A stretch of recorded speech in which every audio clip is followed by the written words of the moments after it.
Datu Perisa dari ITB Stikom Ambon, Prodi Teknik Informatika kelas D5D.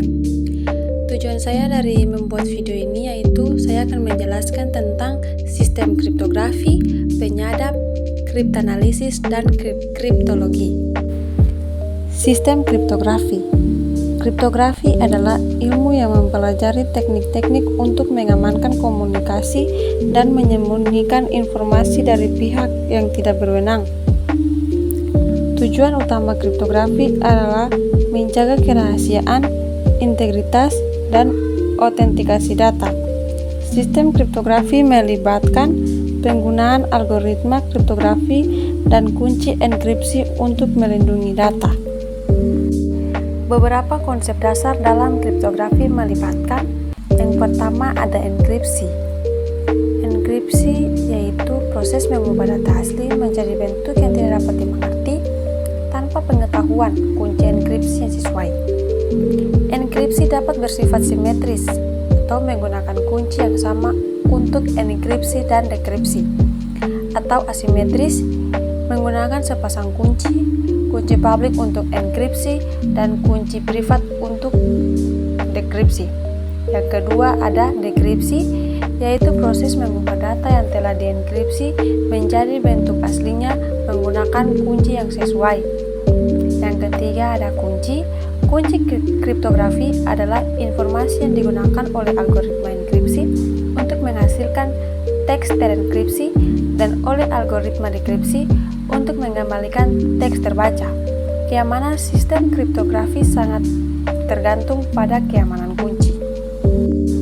Yang keempat, ada integritas, yaitu membuktikan bahwa data tidak diubah selama proses transmisi atau penyimpanan.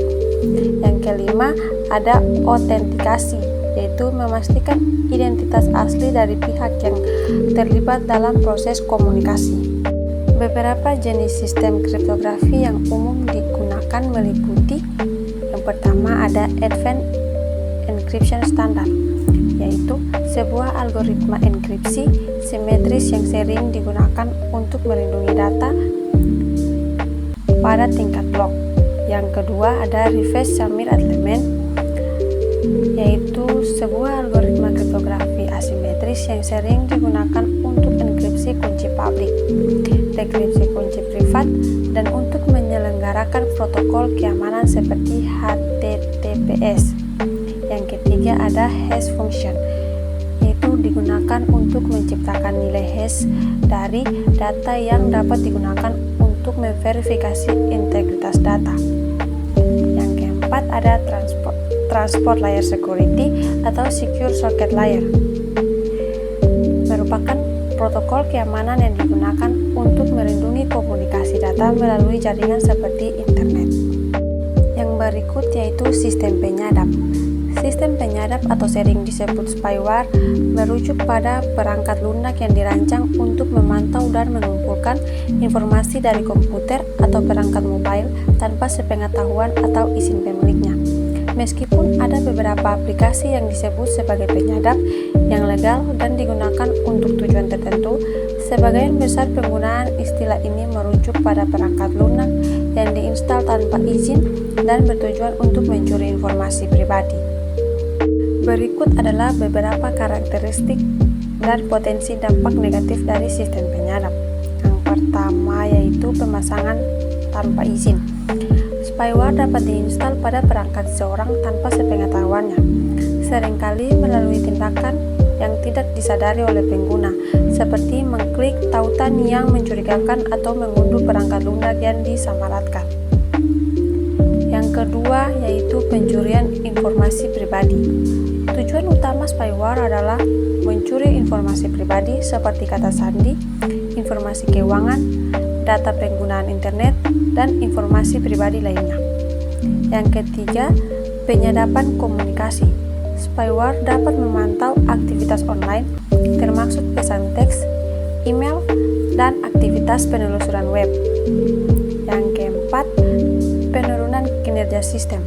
Spyware yang berjalan secara diam-diam dapat menggunakan sumber daya sistem dan memperlambat kinerja perangkat. Yang kelima, penggunaan ilegal. Informasi yang dicuri oleh spyware dapat digunakan untuk tujuan ilegal, termasuk pencurian identitas, pemerasan, atau penipuan keuangan. Yang keenam, ketidakstabilan sistem, yaitu pemasangan spyware yang tidak sah dapat menyebabkan ketidakstabilan sistem, seringkali dengan menyebabkan crash atau masalah lainnya pada perangkat. Dari dampak negatif tersebut, adapun cara untuk melindungi diri dari spyware. Yang pertama, perbarui perangkat lunak. Pastikan perangkat lunak, keamanan, dan sistem operasi selalu diperbarui dengan pembaruan terbaru untuk melawan potensi celah keamanan. Yang kedua, install perangkat lunak keamanan. Gunakan perangkat lunak keamanan yang dapat mendeteksi dan menghapus spyware. Yang ketiga, hindari klik tautan yang tidak aman. Jangan mengklik tautan atau mengunduh lampiran dari sumber yang tidak dikenal atau mencurigakan. Yang berikut, pemindaian berkala, yaitu lakukan pemindaian keamanan secara berkala untuk memeriksa adanya perangkat lunak berbahaya termasuk spyware. Yang berikut, hati-hati dengan aplikasi pihak ketiga, yaitu hanya install aplikasi dari sumber yang terpercaya seperti toko aplikasi resmi. Yang berikut masuk ke sistem kriptoanalisis. Kriptoanalisis adalah ilmu yang berkaitan dengan usaha untuk memahami atau merusak sistem kriptografi dengan cara menemukan kelemahan dalam algoritma enkripsi atau mendekripsi pesan tanpa memiliki kunci yang tepat. Tujuan kriptoanalisis bisa bermacam-macam, termasuk membongkar keamanan suatu sistem, menemukan kelemahan dalam algoritma kriptografi, atau mengakses pesan terenkripsi tanpa izin. Berikut ada beberapa jenis kriptoanalisis yang umum. Yang pertama, kriptoanalisis terarah atau kernel by cipher. Penyerang mencoba memahami algoritma enkripsi yang digunakan dan mencari cara untuk membongkar enkripsi tanpa memiliki kunci yang benar. Enkripsi dapat melibatkan menganalisis pola-pola dalam pesan transkripsi atau mencari kelemahan dalam algoritma. Yang kedua, ada kriptoanalisis tanpa kunci, yaitu penyerang mencoba mengakses pesan transkripsi tanpa pengetahuan tentang algoritma enkripsi yang digunakan atau kunci enkripsi yang benar. Ini dapat melibatkan teknik-teknik seperti penyerangan teks terbuka atau penggunaan statistik untuk menganalisis pola dalam pesan terenkripsi. Ketiga, ada kriptoanalisis sisi kunci. Penyerang mencoba mengekstrak informasi kunci enkripsi dari sumber samping, seperti analisis konsumsi daya, radiasi elektromagnetik, atau waktu respons algoritma. Ini bisa menjadi cara untuk mengatasi kelemahan dalam implementasi fisik dari sistem kriptografi. Yang keempat, ada kriptoanalisis diferensial. Teknik ini melibatkan analisis perbedaan antara dua atau lebih pesan transkripsi yang memiliki perbedaan dalam kunci enkripsi. Dengan memperhatikan bagaimana perbedaan ini mempengaruhi hasil enkripsi, penyerang dapat mencoba mendekripsi pesan terenkripsi. Yang kelima, ada kriptoanalisis frekuensi. Berfokus pada analisis distribusi frekuensi, simbol-simbol atau blok-blok tertentu dalam pesan transkripsi untuk mendeteksi pola atau struktur yang dapat digunakan untuk membongkar enkripsi. Yang berikut tentang sistem kriptologi. Kriptologi adalah disiplin ilmu yang mencakup kriptografi dan kriptoanalisis. Ini adalah studi tentang teknik-teknik untuk melindungi informasi atau kriptografi, dan untuk merusak atau memecahkan perlindungan tersebut atau kriptoanalisis. Kriptologi mencakup dua aspek penting dari keamanan informasi, yaitu menyandingkan informasi agar hanya dapat dibaca oleh pihak yang sah dan merancang teknik untuk membongkar kode atau mendekripsi informasi tersebut. Berikut adalah beberapa poin terkait sistem kriptologi.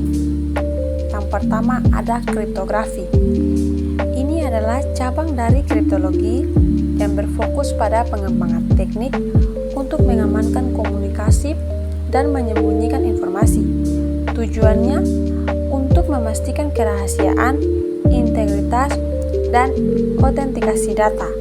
Kriptografi mencakup penggunaan algoritma enkripsi, pembangkitan kunci, dan protokol keamanan.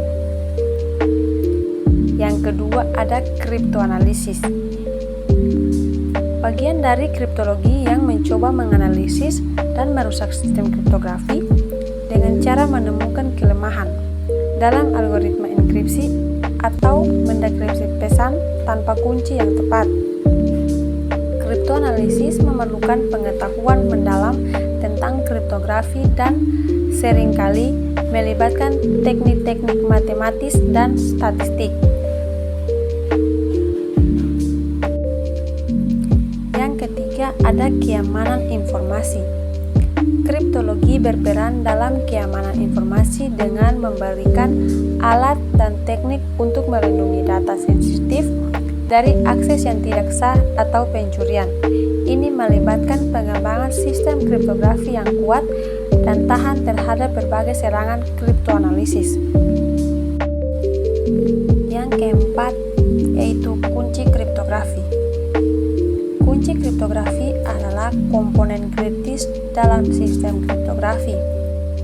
Kunci ini digunakan dalam proses enkripsi dan dekripsi, dan keamanan sistem sangat tergantung pada kerahasiaan kunci tersebut. Manajemen kunci yang baik sangat penting untuk menjaga keamanan sistem. Yang kelima, protokol keamanan, yaitu aturan atau prosedur yang digunakan untuk melindungi informasi selama transmisi atau penyimpanan.